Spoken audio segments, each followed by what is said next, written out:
Hi there, that's right, great and glorious and famous one day, Nick Dutch, back on the camera yet again, just me and my two shadows.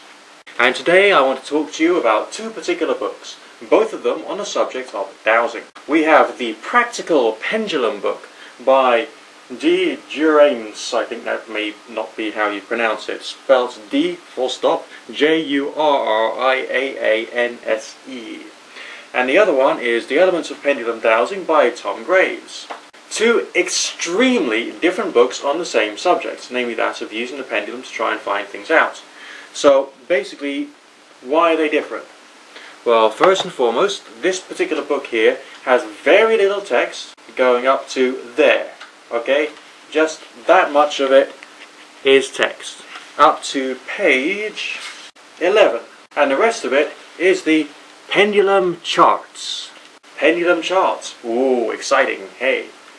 And they've got these like semicircular diagrams with various things in it, such as the names of different types of stones, or different colours, or different types of metals. And it gets even weirder, including places where you can put photographs of people, one which looks like a bit like a compass wheel. Oh wow, isn't that amazing? One with lots of different sections with words such as friendship, love, daring move, disappointments, not taking too many risks. Oh wow, you know, the ultimate way of getting total reliability and accuracy on every single aspect of your life. Or is it? I personally feel you can get a good feeling about what a person is about and what they actually think by some of the things that they actually say in the books that they write. Listen to this. Before you really start to use the pendulum, you must first charge it. What kind of mental picture springs to mind there? Shoving it in the main socket? Maybe. This is done by holding it in the right hand, not the left hand, it says the right hand, get that right, and breathing on it a few times. Okay, now, you've just been given an instruction on how to use a particular device. Nowhere here does it say, we took 300 people who had pendulums, and 300 other people who had pendulums, and we got them to use their pendulums. One lot breathed on their pendulum, the other lot did not. We then put the same groups of people through different varieties of tests, and we got a statistician to analyse the results to work out which particular condition, the with breathing or the without breathing, was the most efficient. And upon that, we were then prepared to publish this book to let you know that breathing on your pendulum is probably one of the most important things that you can do. Before you use it, you've got to charge it by breathing on it. Yeah, right. We can say something about the quality of people that the author was writing for. Namely, the author was writing for people who would rather believe things rather than necessarily know things. And also someone who prefers a ritual and not necessarily understanding what they're talking about, rather than someone who actually wants to try and get some results. Okay?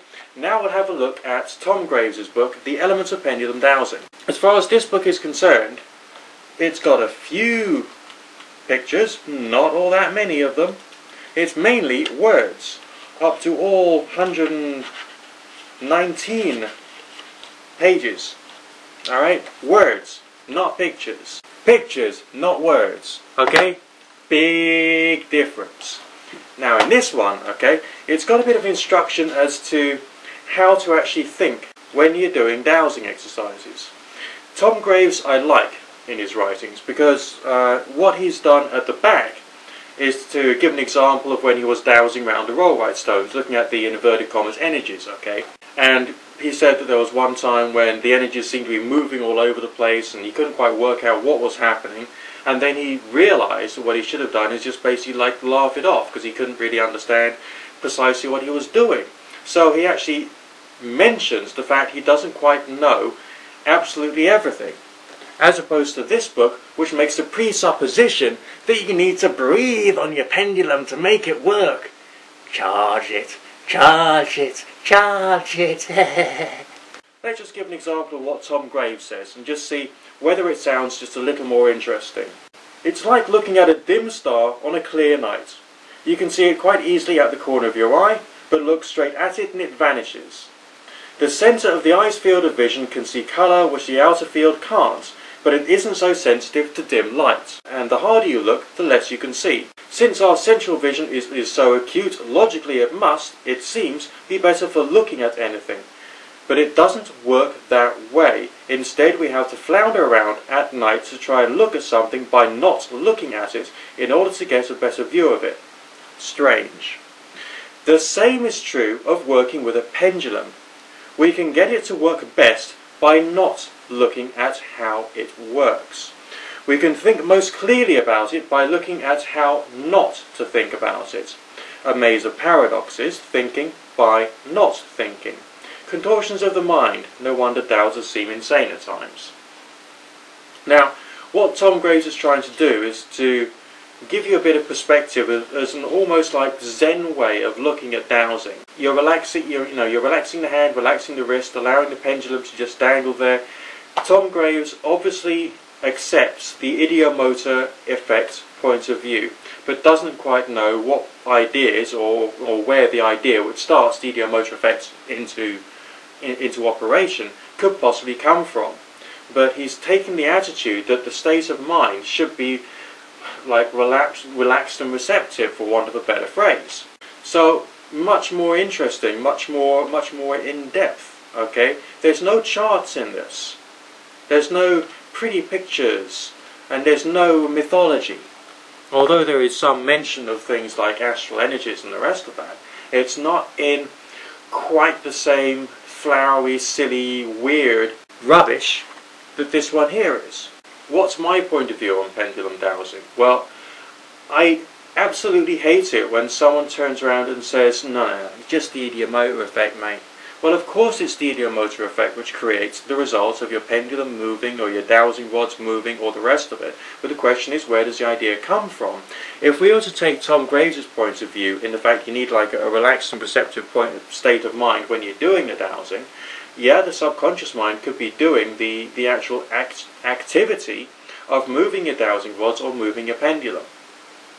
And maybe it could be super sensitivity to sound, to touch, to, I don't know, electrical sensitivity around you, which makes you sense whatever it is you're trying to work out. Whether you're looking into the depths of your subconscious mind, or whether you're looking to try and find something out there in the physical world. What else can we say? Well, when we're looking at varieties of books within the New Age stroke occult world, you're going to come across a wide variety of different perspectives. And yes, I suppose there are some people who might get their alleged results through methods such as these, through beliefs, through deliberately creating superstitions, and then trying to use those superstitions to help them to believe that they're more likely to get the results that they're after. Why don't we take this attitude instead? The attitude of, let's look to our psychology first. Let's look to the attitudes. The natural world is big and confusing. We know that we have minds. The mind's work in weird ways. And we could learn to use our mind in a different way if we change the way that we think and we become sensitive about our surroundings. And I do feel the same is probably true with things like meditation, astral projection and the rest of it. We have to play around with and experiment with our state of minds, moods, attitudes, the level of sensitivities we've got to various things and the like in order for us to try and achieve anything. I feel quite bad about saying something like, in inverted commas, it works, because I feel that gives people too many possible opportunities, shall we say, to hang their hopes on something that will not necessarily provide them with the results they're after. Just a bit of a rant and rave for tonight. Good fortune, God and or Goddess, and on none of the above bless. Nick Dutch signing out for now.